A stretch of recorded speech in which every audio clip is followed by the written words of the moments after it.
മധുരമൊഴിയിലേക്ക് എല്ലാവർക്കും സ്നേഹസ്വാഗതം. എജസ് ആർമിയുടെ കുടുംബങ്ങൾക്ക് വേണ്ടിയുള്ള ഒരു സ്വർഗീയ സമ്മാനം, അതാണ് മധുരമൊഴി. ഇവിടെ വിശുദ്ധരുടെ ജീവിതങ്ങളും തിരുവചനവും ജീവിതാനുഭവങ്ങളും ഒരുപിടി കുടുംബ തമാശകളും പൊട്ടിച്ചിരികളുമെല്ലാമായി ഇതൊരു സ്വർഗീയ വിരുന്നാണ്. ഇന്ന് നമ്മെ സഹായിക്കുവാൻ എത്തിയിരിക്കുന്ന പ്രിയപ്പെട്ട ജോർജേട്ടനാണ്. ജോർജേട്ടൻ സ്നേഹപൂർവ്വം മധുരമൊഴി എപ്പിസോഡിലേക്ക് സ്വാഗതം ചെയ്യുന്നു. നമ്മോടൊപ്പമുള്ള കുടുംബം തൃശ്ശൂരിൽ നിന്നുള്ള ബാബുചേട്ടനും നവമി ചേച്ചിയും. ഒരുപക്ഷെ നമ്മുടെ മധുരമൊഴി എപ്പിസോഡ് വന്നേക്കുന്ന ഏറ്റവും വലിയ ഫാമിലി വരായിരിക്കും. ഈ എഫിനോട് എന്താ ഒരു പ്രിയം? എല്ലാ മക്കളുടെയും പേര് എഫിൽ തന്നെ കിടന്നൊരു കളി. ഫെലിക്സ് മുതൽ ഏറ്റവും മുതൽ ഫ്രെഡി മുതൽ ഫെലിക്സ് വരെ എല്ലാവരും എഫ് മയമാണ്. ഇത് നമ്മളെ വിശേഷങ്ങളെല്ലാം ഒരു പറയുന്നതായിരിക്കും. അടുത്തിടെ വീട്ടിൽ ഞാൻ ആശ്രമത്തിൽ ഇരുന്നപ്പോൾ എന്നോട് ചേച്ചി ഒരു സഹായം ചോദിച്ചു. എൻ്റെ ഇളയ പെങ്ങൾ സഹായം ചോദിച്ചു. ചേച്ചിയും അളിയനും വിദേശത്തായതുകൊണ്ട് സമയം കിട്ടുമെങ്കിൽ എൻ്റെ 2 മക്കൾ വീട്ടിലുണ്ട്, നീ ഒന്ന് പോയി കണ്ട് അവരെ കൊണ്ടൊക്കെ ഒന്ന് പുറത്തൊക്കെ പോകണമെന്ന് പറഞ്ഞു. അപ്പോൾ ഞാനിങ്ങനെ സമയമൊക്കെ ഒപ്പിച്ചെടുത്ത് ഇവർ രണ്ടും കൊണ്ട് പുറത്ത് പോകാൻ വേണ്ടി വണ്ടിയൊക്കെ എടുത്ത് ചെന്നു. ഭയങ്കര സന്തോഷമായി രണ്ടുപേരും ചാടിക്കയറി 2 പേരും കൂടി ഫ്രണ്ട് സീറ്റിലിരുന്നു. ഞങ്ങൾ കുറേ ദൂരമൊക്കെ പോയി, തൊട്ടടുത്തുള്ളൊരു ഹാങ്ങിങ് ബ്രിഡ്ജിലൊക്കെ പോയി, തൂക്കുപാലത്തിലൊക്കെ പോയി സംസാരിച്ചു, കുറേ സെൽഫിയൊക്കെ എടുത്തു. അവിടെ തിരിച്ച് ഞങ്ങൾ പോകുന്ന വഴി ഒരാൾ LKG ഒരാൾ UKG-യുമാണ്. ഇളയാൾ ആൺകുട്ടിയാണ്. അവൻ കാറിൻ്റെ പുറകിൽ സീറ്റിലേക്ക് പോയി. എന്നിട്ട് 2 സീറ്റിന് പിടിച്ച് നിൽക്കുകയാണ്. അപ്പോൾ ഞാൻ പറഞ്ഞു, എടാ നീ നന്നായിട്ട് പിടിച്ച് നിന്നോണം. ഞാൻ ഒന്നും എടുത്ത് പിടിച്ചിട്ടില്ല. ഞാൻ വണ്ടി ഓടിച്ച് സ്പീഡിൽ, എടാ നീ നന്നായിട്ട് പിടിച്ച് നിൽക്കുക. അവൻ പറയാണ്, ഞാൻ വീഴത്തൊന്നുമില്ല, എന്നെ ഈശോ പിടിച്ചോളൂ എന്ന്. ഞാൻ വിളിച്ചു, എനിക്ക് ആദ്യം മനസ്സിൽ ചിരി തോന്നി. ഞാൻ ബ്രേക്ക് ഇട്ടാൽ മുഞ്ചി ഇടിച്ച് ഫ്രണ്ടിൽ കിടക്കും. എടാ ഞാൻ പറയണത് ബ്രേക്ക് ഇട്ടാൽ വീഴും, അമ്മ പറഞ്ഞിട്ടുണ്ട്, നീ ഒരിക്കലും വീഴില്ല, നിന്നെ കർത്താവ് താങ്ങിക്കോളൂ. അപ്പോൾ എനിക്ക് വീണ്ടും ആകാംക്ഷയെ. അപ്പോൾ ഞാൻ പതുക്കെ വണ്ടി സ്ലോ ചെയ്തിട്ട് തിരിഞ്ഞു നിന്ന് ചോദിച്ചു, അതാ നീ അങ്ങനെ പറഞ്ഞേ? അപ്പോൾ കൊച്ചാ അവൻ പറയാണ്, എനിക്കാരും പേടിയൊന്നുമില്ല, കാരണം ഞാനെന്തൊരു ഭയപ്പെടണമെന്ന് അമ്മ ഇടയ്ക്കിടയ്ക്ക് പറയാറുണ്ടത്. അപ്പോൾ അമ്മേനെ ചേച്ചിയുണ്ട്, പിന്നെ മമ്മിയുണ്ട്. അവർ രണ്ടുപേരും ഭയങ്കര രസകരമായിട്ട്. പിന്നെ ഞാൻ അടുത്ത ചോദിച്ചു. അപ്പോൾ മകള് മൂത്താൾ UKG ആയി. അവൾ പറയാണ്, എനിക്കും ആരും പേടിയില്ല മാമ, എനിക്ക് പാമ്പിനെ ചവിട്ടാൻ പേടിയില്ല. അടുത്തവൻ പറയാണ്, എനിക്ക് സിംഹത്തെ ഒട്ടും പേടിയില്ല. അപ്പോൾ എനിക്ക് ആ റൂട്ട് മനസ്സിലായി തുടങ്ങി. ഇത് കാര്യം എന്നറിയാമോ, ഇത് 91 സംഗീതത്തിൽ ഓടിക്കൊണ്ടിരിക്കുക. ഞാൻ ആരെ ഭയപ്പെടല, സിംഹത്തെയും അണരെയും ചവിട്ടിക്കഴിഞ്ഞാൽ ഞാൻ പേടിക്കേണ്ടതില്ല. ഇവന്മാർ വാശിക്കാണ് പിന്നെ ഓരോന്ന് പറയുന്നത്. എനിക്ക് രാത്രി പുറത്തിറങ്ങാൻ പേടിയൊന്നുമില്ല. ഓരോ കാര്യങ്ങളും ബിൽഡ് ചെയ്ത് വന്നുകൊണ്ടിരിക്കുക. ഇത് തന്നെയാണ് നമ്മുടെ ഇന്നത്തെ മധുരമൊഴിയിലെ സംസാര വിഷയവും. ദൈവാശ്രയ ബോധത്തിൽ, ദൈവവിശ്വാസത്തിൽ എങ്ങനെ നമ്മുടെ കുഞ്ഞുങ്ങളെ ബാല്യം മുതൽ ആഴപ്പെടുത്തി വളർത്തിക്കൊണ്ടുവരാം. അതിനുവേണ്ടി നമ്മൾ ഇന്ന് ഉറപ്പായിട്ട് നമ്മളെ സഹായിക്കുന്ന നമ്മുടെ കുടുംബം നമ്മളൊപ്പം ഉണ്ട്. നമ്മുടെ പ്രിയപ്പെട്ട ജോർജേട്ടനുണ്ട്. നമുക്ക് ജോർജേട്ടൻ തന്നെ തുടങ്ങാം. ജോർജേട്ട, ബാല്യം മുതൽ എങ്ങനെയാണ് ഈ കുഞ്ഞുങ്ങളെ ഈ ഒരു ദൈവാശ്രയ ബോധം എന്നൊരു സാധനം അവരുടെ തലയിൽ വരണമെങ്കിൽ ഉറപ്പായിട്ട് ദൈവവിശ്വാസം, അതാണല്ലോ ആശ്രയബോധത്തിൻ്റെ അടിസ്ഥാനം. ചേട്ടൻ എങ്ങനെ നോക്കിക്കാണുന്നത്? എങ്ങനെ? എൻ്റെ അഭിപ്രായം പറഞ്ഞാൽ, ഞാനിപ്പോൾ എനിക്ക് ഇളയ 6 പേരുണ്ടായിരുന്നു, എനിക്ക് 4 മക്കളും ഉണ്ട്. അപ്പോൾ അവരുടെ വളർച്ചയിൽ ഇപ്പോൾ ഇളയൊരു 4 പേരെയെങ്കിലും വളർന്നു വരുന്നത് എൻ്റെ മനസ്സിൽ നന്നായിട്ടുണ്ട്. അപ്പോൾ അവിടെ നിന്നിട്ട് തോന്നുന്നൊരു അഭിപ്രായം എന്ന് വെച്ചാൽ, നമ്മൾ പച്ചൻ ചോദ്യം ദൈവാശ്രയ ബോധത്തിൽ എങ്ങനെ കുഞ്ഞുങ്ങളെ വളർത്തിക്കൊണ്ടുവരാം. സത്യം അങ്ങനെയല്ല. കുഞ്ഞുങ്ങൾക്കുള്ള ദൈവാശ്രയ ബോധം നഷ്ടപ്പെടാതെ എങ്ങനെ കൊണ്ടുവരാം. കാരണം ഇത് വാസ്തവത്തിൽ ഉണ്ട്, ഇൻബിൽറ്റാണ്. ഞാൻ ഓർക്കുന്നത്, എൻ്റെ ഒരു മോളെയും കൊണ്ട് തീരെ മലർന്നു കിടക്കുന്ന സമയത്ത് ഒരു മോളെയും കൊണ്ട് എൻ്റെ വൈഫിൻ്റെ ചേച്ചി ഇങ്ങനെ ബസ് യാത്ര ചെയ്യുകയാണ്. വൈഫ് കൂടെ ഇല്ല, അതാണ് അതിനകത്ത് ഏറ്റവും പ്രശ്നം. അപ്പോൾ വൈഫ് കൂടെ ഇല്ല, ഞങ്ങൾ 2 പേരും കൂടെയാണ് പോകുന്നത്. അപ്പോൾ ഈ ഒരു സൂപ്പർ ഫാസ്റ്റ് ബസ്സിലാണ് ഞങ്ങൾ പോകുന്നത്. അധികം ദൂരം യാത്ര ചെയ്യാറില്ല, കാര്യം 20 കിലോമീറ്റർ അടുത്ത് യാത്രയുള്ളൂ. പക്ഷേ ഈ ഭയങ്കര റാഷ് ഡ്രൈവിംഗ് ആയിരുന്നു ഈ ബസ്. അപ്പോൾ വളമൊക്കെ അങ്ങ് വീശിയെടുക്കുക, ബ്രേക്ക് ഓണടിക്കുക, ബ്രേക്ക് ഇടുക, ഇതെല്ലാം കൂടെ ഭയങ്കര കോലാഹലം. ഇത് സംഭവിക്കുന്നത് വെച്ചാൽ ഓരോ ഓണടി, ഓരോ ബ്രേക്കും കുലുക്കും, ഇതോടെ എല്ലാം ഈ കുഞ്ഞ് ഞെട്ടുകയാണ്. അപ്പോൾ ഈ ധ്യാനമൊക്കെ കൂടി കേട്ട് പരിചയമുള്ളതുകൊണ്ട് എനിക്കറിയാം, കുഞ്ഞുങ്ങൾ ചെറുപ്പത്തിലെ ഇങ്ങനെ ഓരോന്നൊക്കെ ഉണ്ടാകുന്ന അവരുടെ മാനസികമായിട്ട് അവരെ ബാധിക്കുമെന്നുള്ള. അതുകൊണ്ട് എന്നാ ചെയ്യുന്നത്? എനിക്കിപ്പോൾ ഡ്രൈവറോട് വല്ലതും പറയാൻ പറ്റും? ഒന്നും ചെയ്യാൻ പറ്റില്ല. അപ്പം ഞാനിങ്ങനെ ഈ കുഞ്ഞിനെയായിട്ട് ഇങ്ങനെ ഈ ചേച്ചി ഇരിപ്പുണ്ട്, ഇങ്ങനെ വിഷമിക്കുക. അപ്പോൾ ഞാൻ എന്താ ചെയ്യുന്നത്? ചേച്ചി പെട്ടെന്ന് പറഞ്ഞു, ഒരു കാര്യം ചെയ്യും, നീ ആ കൊച്ചിൻ്റെ കയ്യിലോട്ട് നിൻ്റെ ഒരു ചെറുവിരൽ വെച്ച് കൊടുക്കാൻ പറഞ്ഞു. അപ്പോൾ കൊച്ചിങ്ങനെ പേടിച്ചിട്ട് ഇങ്ങനെ ഇരിക്കുകയാണ്. അപ്പോൾ കയ്യിലോട്ട് ചെറുവിരൽ വെച്ചു. ഞാൻ ചെറുവിരൽ കൊച്ചിൻ്റെ ചെറുവിരൽ സാമാന്യം മുറുക്കെ പിടിച്ചു. പക്ഷേ ഇതുകൊണ്ട് എന്താ ഉപയോഗം? പിന്നെ ചേച്ചി പറഞ്ഞു, നമ്മൾ ധിക്കരിക്കാൻ പാടില്ലാത്തതുകൊണ്ട് മാത്രം ചെയ്താൽ അത് എൻ്റെ ചെറുവിരൽ കൊണ്ട് എന്നാ കാര്യം എന്ന് ഞാൻ ഓർത്തു. പക്ഷേ അത്ഭുതം എന്താണെന്ന് ചോദിച്ചു കഴിഞ്ഞാൽ പിന്നെ ആ കൊച്ചി ഈ സംഭവങ്ങളുടെ സമയത്തൊന്നും ഞെട്ടിയിട്ടില്ല. ഡ്രൈവിങ്ങിന് മാറ്റമൊന്നും വന്നില്ല, പക്ഷെ കൊച്ചി ഞെട്ടുന്നില്ല. പെട്ടെന്ന് എനിക്ക് മനസ്സിലായി, അല്ലെങ്കിൽ പെട്ടെന്ന് തമ്പുരാൻ്റെ സ്വരം എൻ്റെ ഉള്ളിൽ പറഞ്ഞു, എടാ ഇതാണ് നിൻ്റെ വിശ്വാസവും നിൻ്റെ ദൈവാശ്രയവും. ഇത് ചെയ്ത് കഴിയുമ്പോൾ ഏതാണേലും നമ്മൾ വിരലെ പിടിച്ചാലും പിടിച്ചില്ലെങ്കിലും കൊച്ചിനെ ഞാൻ മുറുകെ പിടിച്ചിട്ടുണ്ട്. കൊച്ചു വീഴുന്ന പ്രശ്നം ഉദിക്കുന്നില്ല, അല്ലെ എൻ്റെ കഴിവിനപ്പുറത്തെ പോകാനേ വരുള്ളൂ. പക്ഷേ ഇതുകൊണ്ടൊന്നും കൊച്ചു തൃപ്തമാകുന്നില്ല. കൊച്ചിന് ഞെട്ടൽ മാറണമെങ്കിൽ എവിടെയെങ്കിലും ഒരു പിടി വേണം. ഈ പിടി ദൈവത്തിലായിരിക്കണം. നമ്മൾ പിടിച്ചത് കൊണ്ടല്ല ദൈവം നമ്മളെ സംരക്ഷിക്കുന്നത്, പക്ഷെ പിടിക്കുമ്പോഴാണ് നമുക്ക് ആ കോൺഫിഡൻസ് വരുന്നത്. നമ്മുടെ ഉള്ളിലുള്ള ആ ഒരു സാധനം അത് നമ്മുടെ ഉള്ളിലുണ്ട്. നമുക്ക് ഈ കുടുംബത്തിലേക്കൊന്ന് പോവാം. എങ്ങനെയാണ് കുഞ്ഞുങ്ങളിൽ ബാല്യം മുതൽ നിങ്ങൾ ഈ ഒരു ബോധ്യം, ജോർജേട്ടൻ പറഞ്ഞാൽ ഉണ്ടാക്കി കൊടുക്കലല്ല, ഓർമ്മപ്പെടുത്തിക്കൊണ്ട് അല്ലെങ്കിൽ വളർത്തിക്കൊണ്ട് വരാനായിട്ട് എങ്ങനെ നിങ്ങൾക്ക് സാധിച്ചത്? നമ്മൾ വളരെ ചെറുപ്പം മുതലേ തന്നെ, അതായത് ഒന്നാമത്തെ കാര്യം ഞങ്ങൾ ഇങ്ങനെ 90 എത്തുമ്പോൾ തൊട്ട് ഈ കുഞ്ഞുങ്ങളെയും കൊണ്ട് എല്ലാവരും കൊണ്ട് കുർബാനയ്ക്ക് പള്ളിയിൽ പോകുമെന്നുള്ളതാണ്. അത് ജനിച്ചിട്ട് 90, ചിലപ്പോൾ അതിക്ക് മുൻപേയും പോയിടും. മാമോദിസ കഴിഞ്ഞാൽ ഉടനെ പോകാമെന്നുള്ളതാണ്. അത് മഞ്ഞുകാലമായാലും മഴക്കാലമായാലും അതിനൊരു മുടക്കവും വരുത്താറില്ല. അപ്പോൾ ആ ഒരു ഓരോ സ്റ്റേജിലും അവരെ കൊണ്ടുപോകുമ്പോൾ അവർ ചെറിയ കുട്ടികളും ഉണ്ടാവില്ല, അതിൽ തീരെ ചെറിയ കുട്ടികളുണ്ട്, മുതിർന്ന കുട്ടികളൊക്കെ ഉണ്ട്. അപ്പോൾ കുർബാനയുടെ ഓരോ വിശദമായ ഭാഗങ്ങളെക്കുറിച്ച് എല്ലാം പറഞ്ഞില്ലെങ്കിലും അപ്പം ഇഞ്ഞു വാഴ്ത്തുന്ന സമയം അങ്ങനെയൊക്കെ ചില ഭാഗങ്ങൾ അവിടെയൊക്കെ വളരെ ക്ലിയർ ആയിട്ട് ആ ഒരു ഇമ്പോർട്ടൻസ് പറഞ്ഞു കൊടുത്തിട്ടുണ്ട്. പിന്നെ കൊടുക്കുന്നുണ്ട്. ആ സമയത്ത് പ്രാർത്ഥിച്ചു കഴിഞ്ഞാൽ, അതായത് അവർക്ക് ആവശ്യമുള്ള പ്രായത്തിൽ, അതായത് ഇപ്പോൾ മോനിത് പ്രാർത്ഥിച്ചു കഴിഞ്ഞാൽ പപ്പയുടെ ഇന്നത് അല്ലെങ്കിൽ അമ്മയ്ക്ക് അങ്ങനെ കാര്യങ്ങളൊക്കെ പ്രാർത്ഥിക്കാനുള്ള സമയങ്ങളാണെന്നൊക്കെ കുഞ്ഞു കുട്ടികൾക്ക്, വലുതാവുമ്പോൾ അതിനേക്കാളും അങ്ങനെ ഒരു ഇത് കൊടുത്തിട്ടുണ്ട്. പിന്നെ ആ ഒരു വിശുദ്ധ കുർബാനയാണ് മെയിനായിട്ട്. അതായത് രാവിലെ എഴുന്നേറ്റ് കഴിഞ്ഞാൽ എനിക്ക് തോന്നുന്നു 2.5 വയസ്സൊക്കെ ആയ കുട്ടീനെ മോനെ എഴുന്നേൽക്കെന്ന് പറഞ്ഞു കഴിഞ്ഞാൽ അവര് കൈ ഇങ്ങനെ നിവർത്തി പിടിക്കുന്നുണ്ടാവും. ബനിയനിട്ടോ, അതായത് പള്ളി പോവാറായില്ലേ എന്നുള്ളൊരു രാവിലെ അവരുടെ ഒരു ഹാബിറ്റായി മാറി അത്. അങ്ങനെ ഒരു ചിലപ്പോൾ ഇങ്ങനെ മഞ്ഞുകാലം വരുമ്പോൾ ഞങ്ങളുടെ 5ാമത്തെ മോന് ചിലപ്പോൾ എഴുന്നേൽക്കാൻ ചെറിയൊരു മടിയുണ്ട്. അപ്പോൾ അവൻ പറയും, ഈ പള്ളിക്കാർക്ക് കുറച്ചും കൂടി കഴിഞ്ഞിട്ട് പള്ളി തുറന്നാൽ പോരെ, പള്ളിയിൽ പോകണം, കുറച്ചും കൂടി കഴിഞ്ഞിട്ട് അവർക്ക് തുറന്നാൽ പോരെ, അങ്ങനെ. അപ്പോൾ അത് നേരം വെളുത്ത് കഴിഞ്ഞാൽ ആദ്യം ഈശോയുടെ അടുത്ത് പോകുക എന്നുള്ളത് ചെറുപ്പം മുതലേ നമ്മൾ കൊടുക്കുന്നുണ്ട്. പിന്നെ നമ്മളുടെ കുടുംബ പ്രാർത്ഥനകൾ അത് പ്രാർത്ഥിക്കണം, ആ സമയത്ത് പ്രാർത്ഥിക്കണം എന്നുള്ളൊരു ബോധ്യം അത് നമ്മൾ കൊടുക്കണം. പിന്നെ അത് കൂടാതെ തന്നെ ഞങ്ങൾ ഈ കുഞ്ഞുങ്ങളെയും കൊണ്ട് ഫാമിലി ആയിട്ട് റിട്രീറ്റുകൾക്ക് പോകാറുണ്ട്. 90 കഴിഞ്ഞാൽ ഇപ്പം നമ്മൾ താമസിച്ചുള്ള ധ്യാനങ്ങൾ 5 ദിവസം, പിന്നെ കൺവെൻഷനുകൾ, ഇപ്പോൾ വട്ടായിലച്ചൻ്റെ അങ്ങനെയൊക്കെയുള്ള കൺവെൻഷനുകൾ അവിടെ വരുമ്പോൾ അപ്പോൾ എല്ലാവരും ചോദിക്കും, നിങ്ങൾ ഇവരെ എല്ലാവരും കൊണ്ട് പോയിട്ട് അവരിപ്പോൾ എന്ത് കേൾക്കാനാന്നുള്ളൊരു ഇത് തോന്നും. പക്ഷേ യഥാർത്ഥത്തിൽ അവിടെ സംഭവിക്കുന്നത്, അവിടെ പറയണ കാര്യങ്ങളൊക്കെയും കുട്ടികൾ ശരിക്കും അത് ടേപ്പിലെടുക്കുന്ന പോലെ എടുത്തു വെക്കുന്നുണ്ട്. അപ്പോഴല്ല അവർ അത് ഇതാവണത്. ഒരു പക്ഷേ ധ്യാനം കഴിഞ്ഞ് 2 ദിവസമൊക്കെ കഴിഞ്ഞ് വീട്ടിലേക്ക് വരുമ്പോൾ ചിലപ്പോൾ മുട്ടുകുത്തി ഈശോയുടെ അടുത്ത് നിന്ന് ഹല്ലേലൂയ ഹല്ലേലൂയ, ഈശോയെ നന്ദി, ഈശോയെ നന്ദി നമ്മൾ പറഞ്ഞിട്ടല്ല. അപ്പോൾ എന്ത് പുണ്ണിങ്ങനെ ചെയ്ത് അവിടെ അച്ഛൻ പറഞ്ഞല്ലോ, അപ്പൊ ഞാൻ കളിക്കായിരുന്നു. ഇപ്പൊ അങ്ങനെ അപ്പൊ അങ്ങനെ ഉള്ളിൻ്റെ ഉള്ളിൽ അവർക്ക് അതൊരു ബോധ്യമുണ്ട്. പിന്നെ ഞങ്ങളുടെ വീട്ടിൽ പൊതുവെ ചെയ്യുന്നത്, അതൊരു ദിവസത്തിൽ ഒരു 4 or 5 പ്രാവശ്യം ഞങ്ങൾ ഒരുമിച്ച് കൂടുമ്പോൾ കൈവിരിച്ച് പിടിച്ച് സ്തുതിക്കും.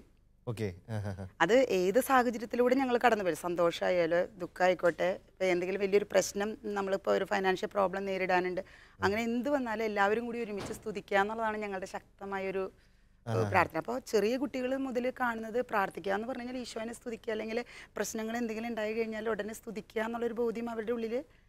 കുഞ്ഞായിരിക്കുമ്പോൾ അത് കുറച്ചുകൂടി എളുപ്പമാണ്, കാരണം പിള്ളേർ നമ്മളെ ഇമിറ്റേറ്റ് ചെയ്യും, അല്ലെങ്കിൽ നമ്മളൊന്ന് പറഞ്ഞ് അവർ കേൾക്കും. പക്ഷെ നിങ്ങളിപ്പോ മൂത്ത മകൻ ഇപ്പോൾ എവിടം വരെ എത്തി? BDS പഠിക്കുന്നതാണ്. അപ്പോൾ ഇപ്പോൾ പിള്ളേർ വലുതാക്കി, ആദ്യത്തെ ആമ്പിള്ളേരാണല്ലോ, അപ്പോൾ പിള്ളേർ വലുതായി കഴിയുമ്പോഴത്തേക്ക് അവരിപ്പോൾ ടീനേജ് പ്രായമൊക്കെ എത്തിയല്ലോ, യുവാവൊക്കെ ആയി.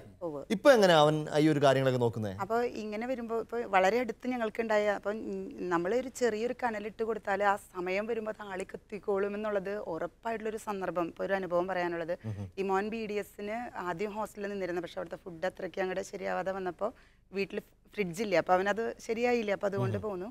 അപ്പോൾ വീട്ടിൽ അവൻ 5:05 വീട്ടിലെത്തുന്നത്. അപ്പോൾ ഈ 5:05 വീട്ടിൽ 2-3 ദിവസമൊക്കെ വന്നു കഴിഞ്ഞപ്പോൾ ഈ കുട്ടി പറയാണ്, നെക്സ്റ്റ് ഞങ്ങളുടെ തൊട്ടടുത്ത ഇടവകയിൽ, ഞങ്ങളുടെ ഇടവക തന്നെ, ഞങ്ങളിപ്പോൾ നെന്മണിക്കരയിലാണ് താമസിക്കുന്നത്. അപ്പോൾ പുതുക്കാട് ശരിക്കും 5 മണിക്ക് കുർബാന. അമ്മ ഒരു 5 മിനിറ്റ് വൈകിയാലും ഞാൻ ഇവിടെ ഇറങ്ങി നടന്ന് എത്തണ നേരം കൊണ്ട് എനിക്ക് അവിടെ ചെന്ന് കഴിഞ്ഞാൽ എൻ്റെ കുർബാന എനിക്ക് മിസ്സാവില്ലല്ലോ. അപ്പം ഞാൻ ഇനി കുർബാന കണ്ടിട്ട് വരാമേന്ന്, അതായത് നമ്മൾ ഒരിക്കലും അവനെ കമ്പൽ ചെയ്തില്ല. പക്ഷെ ചെറുപ്പത്തിലെ ഈ 90 തൊട്ട് അവനെ ഒരു 3 വയസ്സ് വരെയൊക്കെ പറ്റിയിട്ടുള്ളൂ, 4 വയസ്സ്. കാരണം അന്ന് ഡെയിലി കുർബാന ഇല്ല ഞങ്ങളുടെ ഇടവകയിൽ. എന്ന് ഡെയിലി കുർബാനയായോ അന്ന് മുതലാണ് ഞങ്ങൾ കൊണ്ടുപോയിട്ടുള്ളത്. പക്ഷെ അതൊന്നും നഷ്ടമായില്ല എന്ന് കൃത്യമായിട്ട്. അവന് വേണമെങ്കിൽ ഞാൻ 3 മണിക്കൂറോളം അങ്ങോട്ടും ഇങ്ങോട്ടും കൂടി 3 മണിക്കൂർ കുട്ടി ഡെയിലി യാത്ര ചെയ്യുന്നുണ്ട്. അപ്പൊ വേണമെങ്കിൽ ഇത് അവോയ്ഡ് ചെയ്യാം, ഒഴിവാക്കാം. ആരും അവനെ കമ്പൽ ചെയ്യുന്നില്ല. അവൻ സ്വയമായിട്ട് പറയണം. അപ്പം എനിക്കൊക്കെ അത് കേട്ടപ്പോൾ നമുക്ക് പറയാം, നമുക്ക് തുള്ളിച്ചാടാൻ തോന്നണം. അതായത് കൊടുത്തതൊന്നും നഷ്ടമായില്ലല്ലോ എന്നുള്ളൊരു ഇത്.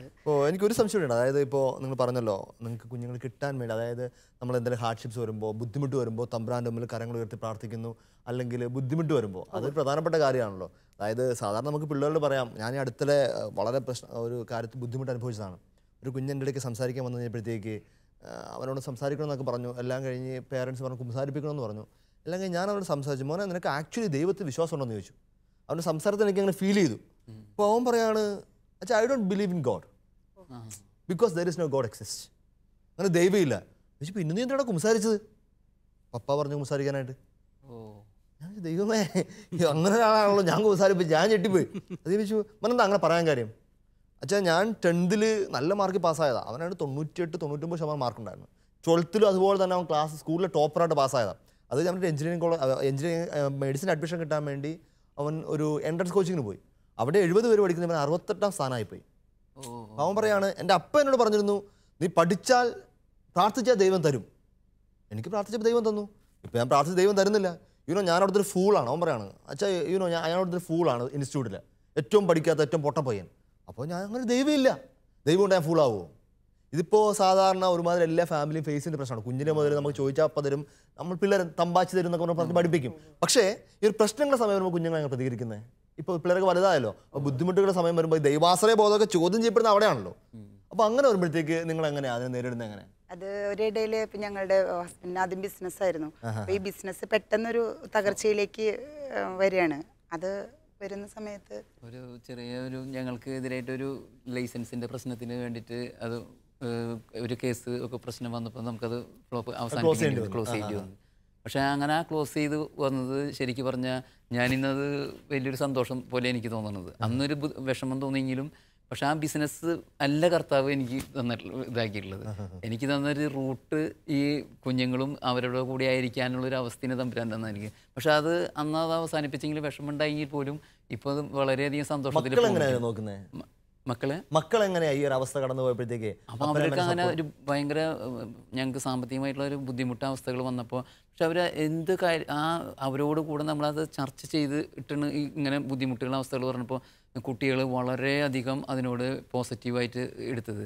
അവർക്ക് ഡ്രസ്സിങ്ങിൻ്റെ കാര്യത്തിലായാലും മറ്റുള്ള ചെരുപ്പൊക്കെ വാങ്ങിക്കുന്ന കാര്യത്തിലായാലും അവർ പറയും ഇങ്ങോട്ട് നമ്മൾ ഇങ്ങനെ ചെരുപ്പ് മോശമായി ഉദാഹരണം വാങ്ങിച്ചു വന്ന കാര്യം ഇല്ല പപ്പയുടെ കയ്യിൽ ഇപ്പോൾ പൈസ ഇല്ലല്ലോ, വരട്ടെ കുറച്ചും കൂടി കഴിഞ്ഞിട്ട് മതി എന്ന് പറയുന്ന ഒരു അവസ്ഥ വന്നപ്പോൾ നമുക്കതൊക്കെ ഒരു ഭയങ്കര ഉള്ളിൽ നമ്മൾ ആ ചെറുപ്പത്തിലെ തിരിച്ചു തരുന്ന അവസ്ഥയാണ്, വിശ്വാസം കൊണ്ട അവസ്ഥ. അപ്പം നമുക്കത് അതനുസരിച്ച് അതേപോലെ ഇപ്പോൾ ഈ മകൻ ഇതിപ്പോൾ ഈ മിഞ്ഞാന്നുണ്ടായ ഒരു അനുഭവം. മൂത്ത മകൻ BDSന് പോകുന്ന അവൻ പറഞ്ഞു, എടാ എന്ന് നിനക്ക് പൈസ 100 രൂപ എന്ന് പറഞ്ഞ് ബസ് ഫെയറിന് അവന് കൊടുത്തപ്പോൾ അപ്പോൾ അവൻ പറഞ്ഞു വേണ്ട പാപ്പ എനിക്ക് ഇത്രയും പൈസ ആവശ്യമില്ല, ഒരു കുറച്ച് പൈസ മതി എന്ന് പറഞ്ഞിട്ട് അവൻ തിരിച്ച് ഇങ്ങോട്ട് ബാക്കി പൈസ ഇങ്ങോട്ട് കൊണ്ടുവന്ന് തരികയാണ് ചെയ്തത്. ചില്ലറയില്ലാത്ത കാരണം ഞാൻ കൊടുത്തു, പക്ഷേ അവൻ തിരിച്ച് ഇങ്ങോട്ട് നമ്മുടെ കയ്യിലേക്ക് അത് എത്തിച്ച് ഇങ്ങോട്ട് തരും. അപ്പോൾ അവർക്ക് നമ്മളുടെ ബുദ്ധിമുട്ടുകളിൽ ഒരേപോലെ നമ്മളോടൊപ്പം തന്നെ കുട്ടികൾക്ക് നിൽക്കാനായിട്ട് സാധിക്കുന്നുണ്ട്. വേറെ ഒരു ഞങ്ങൾക്ക് ഇന്നത് വേണം എന്ന് പറഞ്ഞിട്ട് ഒരു കമ്പയിൽ ഒരു കളിപ്പാട്ടം കണ്ടായാലോ അല്ലെങ്കിൽ അത് വേണം ഇത് വേണം എന്നുള്ള ആ ഒരു ചിന്തകൾ അങ്ങനെ ഇത് ഇല്ല. ഇവർ തന്നെ ഉള്ള കളികളും ഇതുകളൊക്കെ തന്നെ വരുമ്പോൾ ഇപ്പം ഞങ്ങൾ TV ആണെങ്കിൽ വീട്ടിൽ ഉപയോഗിക്കുന്നില്ല. കുറേ വർഷങ്ങളായിട്ട് അവർ തന്നെ ഒരു ധ്യാനം കൂടി ഇപ്പോൾ മൂത്തൊരു ധ്യാനം കൂടി ഇപ്പോൾ പറഞ്ഞതിന് ഞങ്ങൾക്ക് TV വേണ്ട പപ്പ ഇവിടെ എടുത്തു വെച്ചെന്ന് പറഞ്ഞപ്പോൾ TV ഒക്കെ കേടായി കുറേ വർഷങ്ങളായിട്ട്. അപ്പോൾ ഒരു 10 വർഷത്തോളം ഇപ്പോൾ TV ഒന്നും ഉപയോഗിക്കുന്നില്ല. ഞങ്ങൾ ഡെയിലി ഞങ്ങളുടെ മക്കളുടെ തന്നെ ലൈവ് പ്രോഗ്രാം കണ്ടുകൊണ്ടിരിക്കും. അവർ വൈകുന്നേരമായ അവരുടെ പരിപാടികളും ഇതുകളൊക്കെ ഉണ്ടാവും. അപ്പോൾ ഞങ്ങൾക്ക് കൂടുതൽ ഇവരായിട്ട് മിങ്കിൾ ചെയ്യാനൊക്കെ സാധിക്കുന്നുണ്ട്. ശരിക്കും ഈ നിങ്ങൾക്ക് ദൈവാശ്രയ ബോധത്തെ പറ്റി പറയാൻ അവകാശമുണ്ട്. കാരണം 7 മക്കൾ ഭൂമിയിലേക്ക് വന്നത് തന്നെ ഓരോ കുഞ്ഞും വരുന്ന ബേർഡനായിട്ട് കരുതുകയും ഇവർക്കിനി ഭക്ഷിക്കാൻ കൊടുക്കണമല്ലോ, ഇവരെ പഠിപ്പിക്കാൻ തയ്യാറാക്കണമല്ലോ എന്ന് കരുതി ഒത്തിരി ബുദ്ധിമുട്ടുകൾ വിചാരിക്കുന്ന ഒരു തലമുറയിൽ നമ്മൾ ജീവിക്കുന്നത്. അതെ അതെ തീർച്ചയായും. അപ്പോൾ അങ്ങനെ ഈ മക്കളുടെ എണ്ണവുമായിട്ട് ബന്ധപ്പെട്ട് അല്ലെങ്കിൽ മക്കളുടെ ജനനവുമായിട്ടൊക്കെ ബന്ധപ്പെട്ട് നിങ്ങൾക്ക് ദൈവാശ്രയ ബോധത്തിന് എന്തെങ്കിലും അനുഭവങ്ങൾ പറയാനുണ്ടോ? അതായത് ഇപ്പോൾ 6th 1ഉം 7th 1ഉം ക്യാരി ചെയ്യുമ്പോൾ ഈ ബിസിനസിന്റെ ലെവൽ, അതായത് ഇപ്പൊ എന്റെ ജോലി അവിടെ നിൽക്കുന്നുണ്ടില്ല എന്നല്ല പറയണേ, പക്ഷെ ഫൈനാൻഷ്യൽ മേഖല വളരെ ഒരു പ്രത്യേക ഒരു ക്രൈസിസിലൂടെ കടന്നു പോവാണ്. അതിന് ഞങ്ങൾ ഫേസ് ചെയ്തു. പിന്നീട് ദൈവത്തിന്റെ ഒരു അനുഗ്രഹം കൊണ്ട് ഇതാവാൻ പറ്റി. അപ്പോൾ സാധാരണ രീതിയിൽ വേണമെങ്കിൽ ചിന്തിക്കാം, ഇപ്പോൾ ഇത്രയും ടൈറ്റുള്ള സമയത്ത് ബാക്കി ഓൾറെഡി 5 കുട്ടികളുണ്ട്. അപ്പോൾ പക്ഷെ ഒരിക്കൽ പോലും ഫൈനാൻസിനെ കുറിച്ച് ഞങ്ങൾ ചിന്തിച്ചിട്ടേ ഇല്ല. കുഞ്ഞിന് ജന്മം കൊടുക്കുമ്പോൾ ദൈവം പറഞ്ഞ സമയത്ത്, ദൈവം അനുവദിച്ച സമയത്ത് ഞങ്ങൾ ആ കുഞ്ഞുങ്ങളെ സ്വീകരിക്കാൻ ഞങ്ങൾ തയ്യാറായിരുന്നു. കാരണം സമ്പത്ത് ഒരുക്കി വെച്ചതുകൊണ്ട് മാത്രം ഒരു കുഞ്ഞിനെ വളർത്താനോ അല്ലെങ്കിൽ അങ്ങനെയുള്ള കാര്യത്തിന് അതാണ് ഏറ്റവും ഇമ്പോർട്ടൻസ് എന്ന് ഞങ്ങൾ വിശ്വസിക്കുന്നില്ല. കുഞ്ഞു വന്ന നിർബന്ധമില്ല, ഒരിക്കലും. 6ാമത്തെ 7ാമത്തെ ഒക്കെ കുഞ്ഞെന്ന് പറയുമ്പോഴേക്കും മെറ്റേണിറ്റി ലീവ് പോലും കിട്ടുകയല്ലോ. മെറ്റേണിറ്റി ലീവിന്റെ ഇടയിൽ, കാരണം 7th 1ന് അതിന്റെ ഇടയിൽ ക്യാരി ചെയ്യുന്ന സമയത്തും 6th 1 വരുമ്പോൾ എനിക്കൊരു 80-78 കിലോമീറ്ററോളം യാത്ര ചെയ്യുന്ന ഒരു അകലേക്ക് ട്രാൻസ്ഫർ കിട്ടുകയാണ് ചെയ്യുന്നത്. അപ്പോൾ ഈ 7th 1നെ ക്യാരി ചെയ്യുമ്പോൾ ഞാൻ ഡെയിലി ഒരു 80 കിലോമീറ്ററിന്റെ അടുത്ത് അങ്ങോട്ടും ഇങ്ങോട്ടും യാത്ര ചെയ്യുന്നുണ്ട്. അപ്പം ആ യാത്ര ചെയ്യുന്ന സാഹചര്യത്തിൽ മാത്രമല്ല ഈ കുഞ്ഞിൻ്റെ പ്ലാസിൻ്റെ ലോവർ ടെൻഡൻസിയാണ് കാണിക്കുന്നത്, എന്നാൽ കംപ്ലീറ്റ് അല്ല. അപ്പോൾ ശരിക്കും അതിൽ ഒരു സെക്കൻഡ് കൂടി നീങ്ങുകയാണെങ്കിൽ നമ്മൾ ഒരു അടി വെച്ചാൽ ബ്ലീഡിങ്ങിന് ടെൻഡൻസി ഉള്ള ഒരു പ്രോസസ്സാണത്. പക്ഷേ ഈ 78 കിലോമീറ്റർ യാത്ര ചെയ്തിട്ടും ഒന്നും സംഭവിച്ചിട്ടില്ല. അതൊരു വളരെ ഹെൽത്തി ആയിട്ടുള്ള ഒരു നോർമൽ ആയിട്ടുള്ള ഒരു ബോയിനെ ഞങ്ങൾക്ക് തരികയാണ് ചെയ്യുന്നത്. അപ്പോൾ നമ്മൾ കരുതുന്ന ഇപ്പോൾ ഒരു ആരോഗ്യം അല്ലെങ്കിൽ നന്നായി ആരോഗ്യം വന്നിട്ടാവാം നമുക്കിങ്ങനെ പ്രഗ്നൻ്റ് ആവാം, അല്ലെങ്കിൽ സമ്പത്ത് വന്നിട്ടാവാം, അല്ലെങ്കിൽ നമ്മുടെ സൗകര്യങ്ങൾ, അതൊന്നും അങ്ങനെ നോക്കി നിന്നാൽ ആ ഒരു സമയത്ത് നമുക്ക് കിട്ടണമെന്നില്ല. ദൈവം തരുന്ന സമയത്ത് തരുന്ന സാഹചര്യങ്ങളിൽ മുഴുവനും വിധേയപ്പെട്ടുകൊണ്ട് സ്വീകരിക്കും. അപ്പോൾ ഞങ്ങൾ 4ാമത്തെ വാവ എനിക്ക് ഹോസ്പിറ്റലിൽ പോയിരുന്ന സമയത്ത് അത് ഒരു 6th month ഏകദേശം അബോർട്ടായി പോകുമെന്നും അത് അല്ലെങ്കിൽ ആൾക്ക് ബുദ്ധിമുട്ടുണ്ടാകും, കുഞ്ഞിനെ കിട്ടില്ല എന്ന് ഡോക്ടർമാർ വിധി എഴുതി സെൻറ്റ് ജെയിംസ് ഹോസ്പിറ്റലിൽ. അപ്പോൾ ഞങ്ങൾക്കത് ഭയങ്കര ഒരു വിഷമമായി. പെട്ടെന്ന് ഇനി എന്താ സംഭവിക്കുക എന്താണെന്നുള്ളത്. അപ്പോൾ ഞങ്ങൾ അവിടെ ചെന്ന് ഉടനെ ഞങ്ങൾ പ്രാർത്ഥിച്ച് കഴിഞ്ഞിട്ട് ഞങ്ങളൊരു തീരുമാനം എടുക്കണം. ഞങ്ങൾ വാവയ്ക്ക് ഒരു കംപ്ലൈൻറ്റും വരില്ല, ഞങ്ങൾ എന്ത് തന്നെയാലും അബോർഷനാക്കി കളയില്ല, ഞങ്ങൾ വീട്ടിൽ എന്തായാലും പോവാമെന്ന് പറഞ്ഞിട്ട് ഡോക്ടർ അപ്പോൾ പറഞ്ഞു, ഞങ്ങൾ അങ്ങനെയാണെന്ന് വെച്ചിട്ടുണ്ടെങ്കിൽ നിങ്ങളുടെ ഉത്തരവാദിത്തത്തിൽ തന്നെ പോവുക, ഞങ്ങൾ പോയി അങ്ങനെയാണെന്ന് വെച്ചാൽ ബാത്റൂം അവിടെ തുറന്നിടണം, അത്രയും ഇതിൽ നിങ്ങൾ അരമണിക്കൂറിനുള്ളിൽ എന്തെങ്കിലും ഇത് വന്ന് ഉടനെ ഇവിടെ എത്തണം എന്നൊക്കെ പറഞ്ഞ് ഇതാക്കിയിരുന്നു. അപ്പോൾ ഞങ്ങളങ്ങനെ പ്രാർത്ഥിച്ച് ധ്യാന കേന്ദ്രങ്ങളിലേക്കൊക്കെ ഞങ്ങൾ വിളിച്ചു പറഞ്ഞു, ഞങ്ങൾക്ക് വേണ്ടി പ്രത്യേകം പ്രാർത്ഥിക്കണം, ഇങ്ങനെ ഒരു ഇതുണ്ടെന്നൊക്കെ പറഞ്ഞു. അങ്ങനെ 14 ദിവസം ബെഡുമ്മ ഞങ്ങൾ കട്ടിലുമ്മ കാല് അടിയിൽ ഹൈറ്റ് പൊന്തിച്ച് വെച്ചിട്ട് ആൾ ഫുൾ റെസ്റ്റിൽ 14 ദിവസം കിടന്നു. അപ്പോൾ എല്ലാ ദിവസവും ഈ കുഞ്ഞുമക്കളും ഞങ്ങളും കൂടി വന്നിട്ട് വയറുമ്മ വന്നിട്ട് കുരിശ് വരച്ച് പ്രാർത്ഥിക്കും. അപ്പോൾ ഞാൻ പ്രാർത്ഥിക്കുന്നത് കാണുമ്പോൾ തന്നെ ഈ കുഞ്ഞുമക്കളും വന്നിട്ട് മമ്മിയുടെ വയറ്റിൽ ഇങ്ങനെ കുരിശ് വരച്ചിട്ട് അവരും അന്നാവെള്ളം തെളിച്ച് ഞങ്ങൾ കുരിശ് വരച്ച് പ്രാർത്ഥിക്കുമ്പോൾ എല്ലാവരും സ്തുതിച്ച് ഇങ്ങനെ പ്രാർത്ഥിക്കുകയായിരുന്നു. അങ്ങനെ എല്ലാവരും ഈ 14 ദിവസം ഭയങ്കര പ്രാർത്ഥനയും ഇതുകളായിരുന്നു. 14ാമത്തെ ദിവസം ഞങ്ങൾ വീണ്ടും ഹോസ്പിറ്റലിൽ ചെന്നു. ഡോക്ടർ 14 ദിവസം കഴിയുമ്പോൾ ഒന്നും കുഴപ്പമൊന്നുമില്ലെങ്കിൽ 14 ദിവസം കഴിയുമ്പോൾ ചെല്ലാൻ പറഞ്ഞിരുന്നു. 14 ദിവസം ചെന്ന് കഴിഞ്ഞപ്പോൾ സ്കാൻ ചെയ്തപ്പോൾ ഡോക്ടർക്ക് തന്നെ ഭയങ്കര അത്ഭുതമായി. ഡോക്ടർ പറയാ വളരെ ശരിക്കും നോർമലായിട്ട് ഹെൽത്തിയും ആ മൗത്തൊക്കെ ഇത്തിരി ഇതായിരുന്നു, പ്രശ്നങ്ങളുണ്ടായിരുന്നു. അപ്പോൾ അതേ പഴയ പൊസിഷനിലേക്ക് തന്നെ കറക്റ്റ് വന്നിരിക്കുന്നു. നിങ്ങൾക്ക് യാതൊരു അങ്ങനെ സുഖമാകുന്ന നോർമൽ ഡെലിവറി ഈ 4ാമത്തെ. തീർച്ചയായിട്ടും ഇത് കേട്ടുകൊണ്ടിരിക്കുന്ന ഒത്തിരി പേർക്കുള്ള വലിയൊരു ആത്മീയമായ ഉപദേശം അവർ തന്നത്.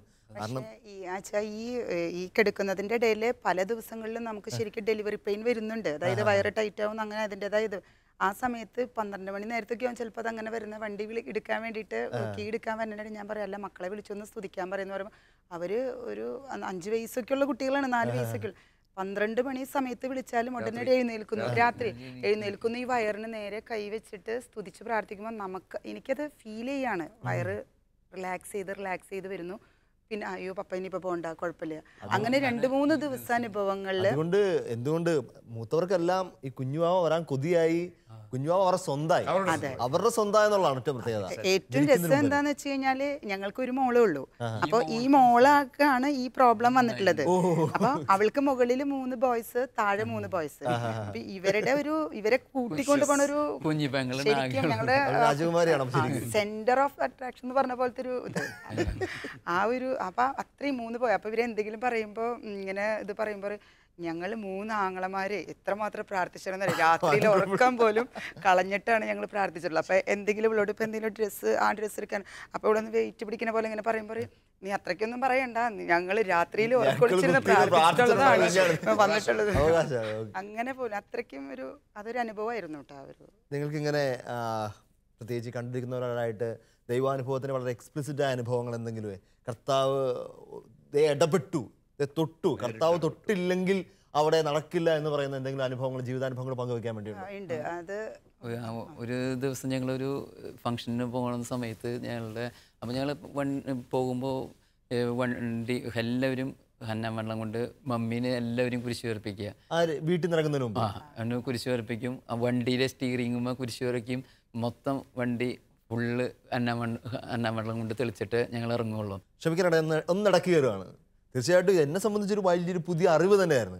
കാരണം ഞാൻ കാറൊക്കെ എടുത്ത് ഡ്രൈവ് ചെയ്യുന്നതിന് മുമ്പ് ഉറപ്പായിട്ടും സ്റ്റിയറിങ്ങിൽ കുരിശൊക്കെ വരച്ചിട്ട് വണ്ടി ഓടിക്കാൻ തുടങ്ങും. പക്ഷേ ആദ്യമായിട്ടാണ് വണ്ടി മുഴുവൻ ഹന്നാമളം തെളിച്ച് വിശദീകരിച്ചിട്ട് ഒരു അൽമായൻ, ഒരു അച്ഛൻ എന്ന നിലയിൽ ഞാൻ ചെയ്ത കാര്യം ചെയ്ത് ഞാൻ തീർച്ചയായിട്ടും ഒരു ആത്മീയ അസൂയോടെ നോക്കുന്നു. ഒത്തിരി പേർക്കുള്ള നല്ലൊരു ആത്മീയ ഉപദേശം കൂടിയാണത്. ഹന്നാൻ വെള്ളം തെളിച്ച് ഞങ്ങൾ യാത്ര ചെയ്ത് കഴിഞ്ഞ് വണ്ടിയിൽ കയറി കഴിഞ്ഞാൽ ഉടനെ ഞങ്ങൾ സ്തുതിക്കും. അത് കഴിഞ്ഞ് കരണക്കൊന്തേനെ ചെല്ലി സ്റ്റാർട്ട് ചെയ്യുക. റെഗുലറായിട്ട് ചെയ്യുന്ന സംഭവങ്ങളാണ്. അങ്ങനെ ഞങ്ങൾ വണ്ടി അവിടെ നിന്ന് കയറുന്ന ഹൈവേയിലേക്ക്, ഞങ്ങളൊരു പോക്കറ്റ് റോഡിൽ നിന്നാണ് ഞങ്ങൾ താമസിക്കുന്നിടത്ത് ഹൈവേയിലേക്ക് കയറുന്ന സമയത്ത് ഹൈവേ കൂടെ വണ്ടികൾ പോകുന്ന കാരണം അവിടെ ബ്രേക്ക് ചെയ്ത് നിർത്തിക്കൊണ്ടിരിക്കുന്നത് ഒരു കാറ് അകലെ നിന്ന് അങ്ങോട്ട് വരുന്നുണ്ടായിരുന്നു. അപ്പോൾ ഈ കാറ് കണ്ട വഴിക്ക് ഞങ്ങൾ കുഴപ്പമില്ല നോർമലായിട്ട് പറഞ്ഞു. പക്ഷെ ഞങ്ങൾ അടുത്തെത്തിയ വഴിക്ക് ഞങ്ങളിങ്ങനെ നിൽക്കണ വഴിക്ക് ഇവിടെ ഈ കാറ് ഞങ്ങളുടെ കോർമ്മ ഇങ്ങനെ തൊട്ടിലാവുന്നത് ഇങ്ങനെ അങ്ങോട്ട് ഉരുമ്പ് പോലും ഈ ഒരു 10 മീറ്റർ എത്തിയില്ല, കാറ് തലകീഴായിട്ട് അങ്ങോട്ട് മറിഞ്ഞു വണ്ടി. അപ്പോൾ ആ കാറ് ഇതുമ വന്ന് ഇടിച്ച് ഈ കാറടക്കം മറിഞ്ഞ് വീഴേണ്ടതായിരുന്നു. അപ്പോൾ തൊട്ടില്ല. അപ്പോൾ ഞങ്ങൾ വിചാരിച്ചത് ഞങ്ങളിങ്ങനെ നിൽക്കണ കണ്ടപ്പോൾ ആള് വെറുതെ ഞങ്ങളെ പേടിപ്പിക്കാൻ വേണ്ടി ചുമ്മാ വെട്ടിച്ചെടുത്ത് ഇതാണ്. അപ്പോൾ ആ പയ്യൻ ഡ്രൈവ് ചെയ്യുന്നു, അവൻ്റെ അമ്മയുണ്ട്, അപ്പച്ചനുണ്ട്, വേറൊരു ബ്രദറും കൂടിയിട്ട് ഇരുന്ന് ചെയ്യുന്നു. എന്തോ അവന് പെട്ടെന്ന് തല കറങ്ങൽ എന്തോ പ്രശ്നം ഉണ്ടായിട്ട് വന്ന് ഇടിച്ച. പക്ഷെ അത് ഇതുമ്മ ടച്ച് ചെയ്തെങ്കിൽ ഈ കാറാണെങ്കിൽ ഇങ്ങനെ ഇതിലാണ് നിൽക്കണത്, തൊട്ടാൽ മതി ഈ കാർ ഇങ്ങോട്ട് നേരെ ഇത് മറിയും. ഫുൾ ഫാമിലി ഉണ്ട്. അപ്പോൾ ഇത് ഞങ്ങൾ ഇവിടെ നിൽക്കലും ഇത് സിനിമ സ്റ്റൈലിൽ ഇങ്ങനെ മറിഞ്ഞ് പോവുക കാറ്. അവർക്ക് കുറച്ച് പേർക്കും നീളൊക്കെ പറ്റി ഞങ്ങളൊരു ഫംഗ്ഷന് പോണ സമയത്ത്. അപ്പോൾ ഞങ്ങളുടെ കുഞ്ഞുമോള് പറഞ്ഞു, അയ്യോ നമ്മൾക്ക് ഇത് അപ്പോൾ കണ്ട നമ്മളുടെ പ്രാർത്ഥന കൊണ്ട് കണ്ട നമ്മുടെ കാറുമ്പോൾ ഒന്നും തൊടാണ്ട് സംഭവിക്കാണ്ട് ഈ പെൺകുട്ടിയുടെ വായെന്നത് വന്നത് ഈ ഫസ്റ്റ് ഈ ജനിക്കില്ല എന്ന് പറഞ്ഞ് ശാസ്ത്രം പറഞ്ഞിരുന്ന കുട്ടിയുടെ വായെന്ന് ഈ ഒരു സംഭവം വന്നു. അപ്പം ഞങ്ങൾക്ക് തന്നെ ഭയങ്കര അത്ഭുതമായി കണ്ടത്. നമ്മൾ പ്രാർത്ഥിച്ചതിൻ്റെ ഇത് കണ്ടില്ലേന്ന് ആ മകള് പെട്ടെന്ന് പറഞ്ഞപ്പോൾ നമ്മൾക്ക് അവരെ അത് ഇത് തോന്നിയില്ല. പക്ഷെ അവളിൽ നിന്നത് പെട്ടെന്ന് ആ ഒരു ദൈവാശ്രയ ബോധം പെട്ടെന്ന് വന്ന് ഒരു അവസ്ഥ ഉണ്ടായിരുന്നു. അതുപോലെ തന്നെ ഒരു ദിവസം ഞങ്ങൾ നൈറ്റിലൊരു ഫംഗ്ഷൻ ഉണ്ടായിരുന്നു. അപ്പോൾ അത് കഴിഞ്ഞ് വരുമ്പോൾ ഞങ്ങൾ തിരിച്ചു വരുമ്പോൾ അവിടെ ഒരു പാലം പണിയുന്നത് കൊണ്ട് വേറെ വഴിക്കാണ് നമ്മൾ പോകേണ്ടത്. പക്ഷെ എന്തുകൊണ്ടോ വഴി തെറ്റിപ്പോയി. അപ്പോൾ വഴി തെറ്റി കുറേ ഞങ്ങൾ ശരിക്കും പറഞ്ഞാൽ ഒരു അരമണിക്കൂറിനേക്കാൾ അധികം ഞങ്ങൾ യാത്ര ചെയ്തു. അപ്പോൾ എന്താ സംഭവം എന്ന് വെച്ചാൽ പെട്രോൾ അതിൽ ഓൾറെഡി കമ്മിയായിരുന്നു. അതിന്റെ കൂടെ ഇതും കൂടി പോയി കഴിഞ്ഞപ്പോൾ മഞ്ഞയും കഴിഞ്ഞ് റെഡും ഇതൊക്കെ കഴിഞ്ഞിട്ടുള്ള ഒരു അവസ്ഥയിൽ താഴോട്ട് പോയി. അപ്പോൾ രാത്രി ഒരു പരിചയമില്ലാത്തൊരു സ്ഥലത്ത് ഒരു 12 മണി 11:30 ആയിട്ട് സമയം. ആ സമയത്ത് ഒറ്റപ്പെട്ട ഒരു അവസ്ഥ, ഒരു ആളെ റോട്ടിൽ ആരും കാണാനില്ല, അങ്ങനത്തെ ഒരു അവസ്ഥ. റോട്ടിൽ കിടക്കേണ്ട ഒരു അവസ്ഥ ഒന്നും ഒട്ടും സേഫ് അല്ലല്ലോ, കുഞ്ഞുമക്കളെല്ലാവരും ഉണ്ട്. അപ്പം അങ്ങനെ ഇരിക്കുന്ന ഇനിയിപ്പോൾ എന്താ ചെയ്യുക, ഇവിടെ കിടക്കണം. അപ്പോൾ ഇതുപോലെ 5ാമത്തെ മകൻ പറയാ, നമുക്കിവിടെ കിടക്കേണ്ട കാര്യമൊന്നുമില്ല, നമുക്ക് ഇവിടെ നിന്നിട്ട് വീടെത്തുന്നത് വരെ വിശ്വാസ പ്രമാണം ചെല്ലാം, ഒരാൾ പോലും നിർത്തരുത്, അവിടെ എത്തുന്നത് വരെ വിശ്വാസ പ്രമാണം ചെല്ലാം, പെട്രോളൊക്കെ വണ്ടിയിൽ തന്നെ തമ്പാച്ചൻ തന്നോളും.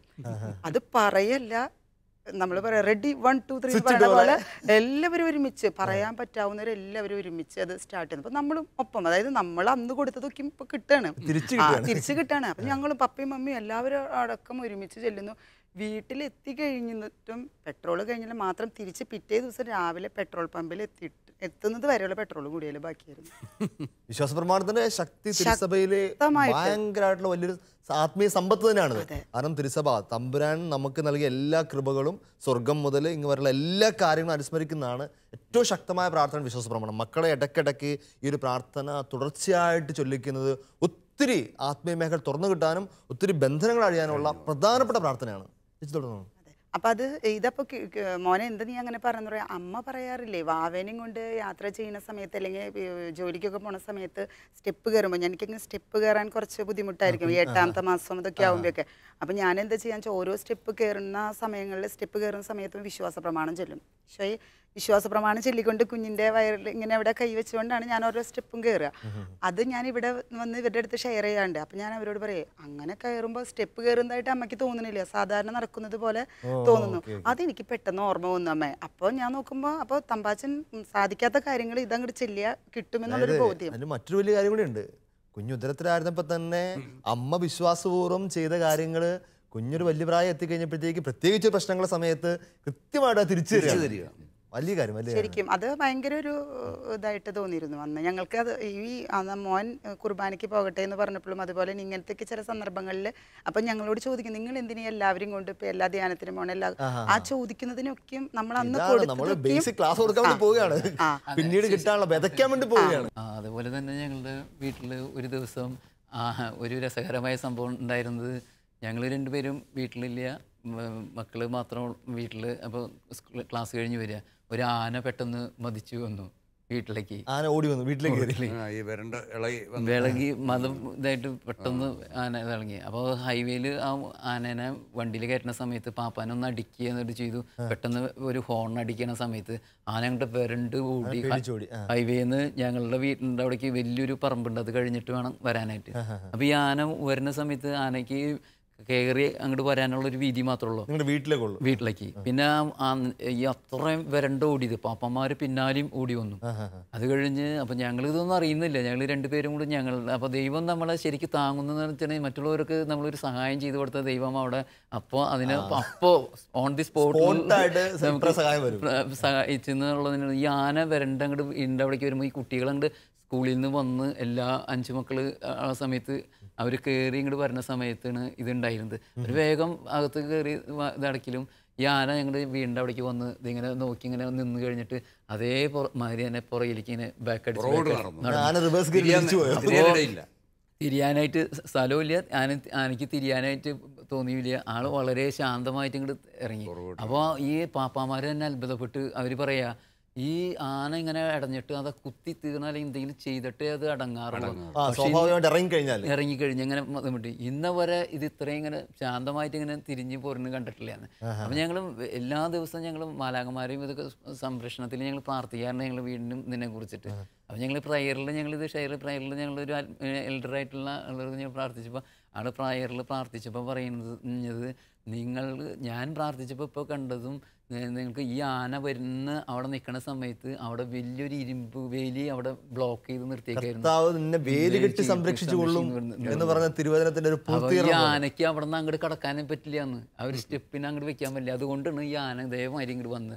അത് കഴിഞ്ഞിട്ട് അടുത്ത് കുറച്ച് പറമ്പിലേക്ക് വന്ന് ഈ ആനനെ പാപ്പന്മാരെ അവിടെ നിന്ന് തളച്ച് ആൾ ശാന്തമായിട്ട് പിന്നെ ആളെ എല്ലാ വക ഇതുകളും പഠിപ്പിച്ച് അങ്ങോട്ട് പോയത്. അപ്പം ഞങ്ങൾ വരുമ്പോൾ ഈ ഞങ്ങൾ വീടിൻ്റെ പരിസരത്തുള്ള ഫയർഫോഴ്സും പോലീസും മൊത്തം ജനമായിരുന്നു അവിടെ അവിടെ. അപ്പോൾ അവർ പറയുന്നത് ഇങ്ങനെയൊക്കെ ഒരു സംഭവം ഉണ്ടായി, അതുകൊണ്ട് പോലീസ് അറിയിക്കും ഫയർഫോഴ്സ് വരലും ഭയങ്കര ഒരു ഇതായിരുന്നു. പക്ഷെ ദൈവം ശരിക്കും അവിടെ ഒരു വേലി പോലെ കമ്പി വേലി കെട്ടിയിട്ടാണ് അതാണ് ആനയ്ക്ക് അതാണ് ആന കണ്ടത് ബ്ലോക്കായത്. എന്നിട്ട് ആന ഇങ്ങോട്ട് തിരിച്ചു പോരുണ്ടായി എന്ന് പറയാം. അത് നമുക്ക് വലിയൊരു പ്രിയപ്പെട്ടവരെ, ഇതുപോലെ ഒരുപിടി അനുഭവങ്ങൾ ഇനിയും പങ്കുവെക്കാനായിട്ട് ഇവർക്ക് രണ്ടുപേർക്കും ഉണ്ട്. പക്ഷെ നമ്മുടെ സമയപരിമിതി പോലെ നമ്മൾ നിർത്തുകയാണ്. ഈ ഓരോ ജീവിതാനുഭവങ്ങളും ദൈവകൃപയുടെ വഴികളും ഒക്കെ കേൾക്കുമ്പോൾ നമ്മളിന്ന് കണ്ണു തള്ളിയിരിക്കും. പണ്ട് ഡെയ്സി ആൻറ്റിയുടെ ബൈക്കിൽ പെട്രോൾ പരിശുദ്ധാത്മാവ് നിറച്ചെന്ന് പറഞ്ഞപ്പോൾ ഒത്തിരി പേര് വിളിച്ചു ചോദിച്ചു, പരിശുദ്ധാത്മാവ് പെട്രോൾ നിറച്ചു വന്നോ? ഇപ്പോൾ ആനയെ തിരിച്ചിറക്കി വിടുന്ന കർത്താവ്. അങ്ങനെ ഓരോ സംഭവമൊക്കെ നമ്മളിങ്ങനെ ഞെട്ടി. പിള്ളേർക്ക് അങ്ങനെ സ്വീകരിക്കാൻ പറ്റുന്നു, അങ്ങനെ പിള്ളേർക്ക് പറയാൻ പറ്റുന്നു. ഒറ്റ കാര്യമേ ഉള്ളൂ. ടീച്ചർ ആദ്യമേ പറഞ്ഞ പോലെ ഉദരത്തിലെ മുതലേ കുഞ്ഞിനെ പഠിപ്പിച്ചു കൊടുക്കുക, നിന്റെ ദൈവമായ കർത്താവ് വലിയവനാണ്, അവനറിയാതെ നിന്റെ ജീവിതം ഒന്നും സംഭവിക്കാൻ പോകുന്നില്ല, അവൻ നിനക്ക് വേണ്ടതെല്ലാം സമയത്ത് നൽകിക്കൊള്ളും. ആ ഒരു ദൈവാനുഭവം ബാല്യം ഉദരം മുതൽ കൊടുത്ത്, പ്രത്യേകിച്ച് മാതാപിതാക്കൾ, ഉദരം മുതലല്ല അതിനു മുമ്പ് മാതാപിതാക്കൾ ഒന്നു ചേർന്ന് ജീവിക്കാൻ തുടങ്ങുന്ന കാലം മുതൽ, കുഞ്ഞുണ്ടാവാൻ പോകുന്ന കാലം മുതൽ തന്നെ കൊടുത്ത്, പിന്നീട് ബാല്യത്തിൽ ദൈവാനുഭവത്തിൻ്റെ കഥകൾ അവർക്ക് പറഞ്ഞു കൊടുത്ത് കൊണ്ടുവരികയാണെങ്കിൽ വരും കാലങ്ങളിൽ ഇവരാണ് തിരിച്ച് കുടുംബത്തിലെ മാതാപിതാക്കൾക്ക് ദൈവാനുഭവത്തിൽ വലിയ കഥകൾ പറഞ്ഞു കൊടുക്കുന്ന, കർത്താവ് പറഞ്ഞ പോലെ പീഠത്തിൽ ഉയർത്തിവെച്ച ദീപങ്ങളായി മാറേണ്ടത്. നമുക്കെല്ലാവർക്കും ആഗ്രഹമില്ലേ നമ്മുടെ മക്കൾ ഇതുപോലെ ജീവിതാനുഭവത്തിലും ദൈവാനുഭവത്തിലും വലിയ ആശ്രയത്തിനും വളർന്നു വന്ന്. ഒറ്റ ഷോർട്ട് കട്ടേ ഉള്ളൂ, ഇപ്പോൾ തന്നെ ഏറ്റവും ചെറുത് തന്നെ അവർ കൊടുത്തു തുടങ്ങുക. നമുക്കൊന്ന് ചേർന്ന് ഈ ഒരു നിയോഗം സമർപ്പിച്ചുകൊണ്ട് ഈ ഒരു രാത്രി തമ്പുരാൻ മുമ്പിൽ പ്രാർത്ഥിക്കാം. എല്ലാത്തിൻ്റെയും ഉടയവനായ കർത്താവേ, എല്ലാം ഞങ്ങൾക്ക് തരുന്നവനെ, എല്ലാത്തിൻ്റെയും അധിപനെ, നിന്റെ മുമ്പിൽ ഞങ്ങൾ തലകുനിച്ച് പ്രാർത്ഥിക്കുന്നു. നീ അറിയാതെ എൻ്റെ ജീവിതത്തിൽ ഒന്നും സംഭവിക്കുന്നില്ല. തമ്പുരാനെ, എൻ്റെ വിശ്വാസത്തെ നീ വർദ്ധിപ്പിക്കണമേ, എൻ്റെ ആശ്രയബോധത്തെ നീ കൂടുതലായിട്ട് ഉണർത്തണമേ. എൻ്റെ കുടുംബം മുഴുവൻ നിന്നിലേക്ക് നോക്കി നിൽക്കാൻ, എൻ്റെ എല്ലാ ആവശ്യങ്ങളും കരം രണ്ടും നീട്ടി സ്വർഗത്തിലേക്ക് ഉയർത്താൻ തമ്പുരാനെ ആ ഒരു വലിയ എളിമയുടെ വലിയൊരു തീഷ്ണത ഞങ്ങൾക്ക് തരണമേ.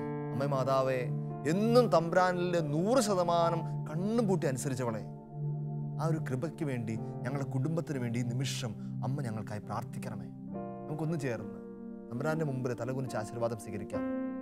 നമ്മുടെ കർത്താവ് ഈശോ മിശിഹായുടെ കൃപയും പിതാവായ ദൈവത്തിൻ്റെ സ്നേഹവും പരിശുദ്ധാത്മാവിൻ്റെ സംസർഗവും നമ്മെല്ലാവരും ഉണ്ടായിരിക്കട്ടെ, ഇപ്പോഴും എപ്പോഴും എന്നേക്കും.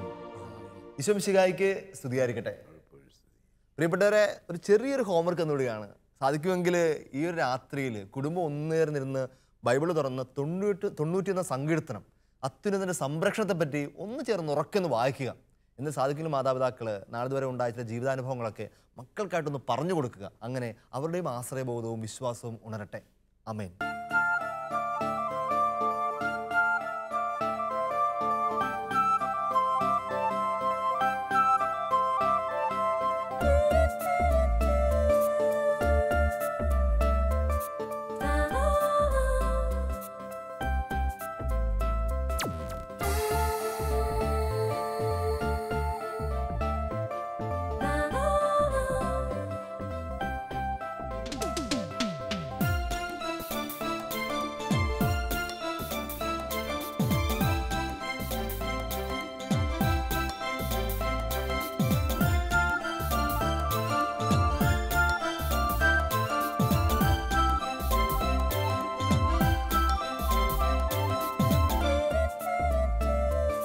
മധുരമൊഴി